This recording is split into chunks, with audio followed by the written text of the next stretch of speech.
One of the most destructive aspects of the culture is to pretend that it's the only culture. Instead, it's simply the worst. The examples are in everyone's heart. For example, the fact that people go to work 6 days a week is the most beggarly thing imaginable. How can you steal the lives of human beings in exchange for food, a bed, and a car? Well, until yesterday I thought they had done me a favor to give me a job.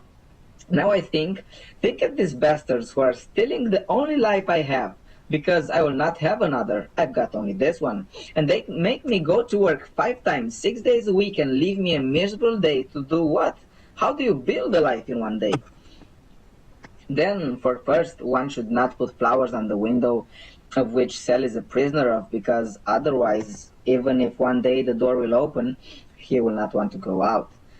He must always think with perfect consciousness. They are stealing my life in exchange for 1,000 euros a month at best, while I'm a masterpiece whose value is unspeakable.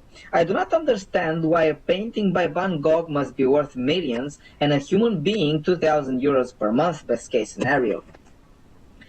In my opinion, then, because there's a parameter that with new technologies profits have risen at least 100 times, then the work was to decrease at least 10 times. But no, the working hours have remained intact. Today I know that they are stealing the most precious thing I have been given by nature.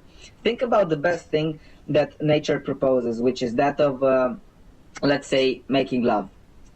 Imagine that you live in a political, economical, and social system where people are obliged, along with the ones who monitor them, to make love 8 hours a day. It would be a real torture. So why should it not be the same with work, which is certainly not as pleasant as making love, right?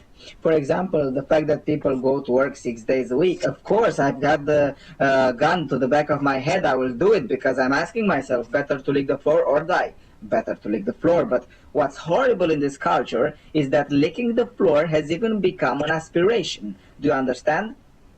But it's monstrous the guy should go to work 8 hours a day and should be also grateful to those who make him lick the floor. Do you understand?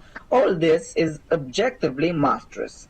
But where consciousness produces consciousness, everything is indeed monstrous.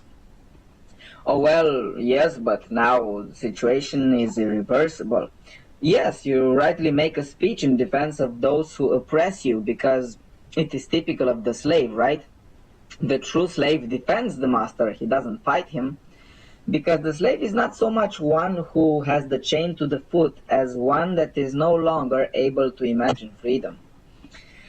But comparing to what you just told me, when Galileo had affirmed that it was the earth to turn around the sun, for sure there was someone like you who might have told him, oh yeah, it's been 22 centuries since everyone says it's the sun to turn around, now you come to say this foolishness, and how are you planning to explain this to every human being? And him, this is none of my business, gentlemen. So look, we will throw you in a pit meanwhile, and we will make you say that it's not true so everything goes back to normal. Understand?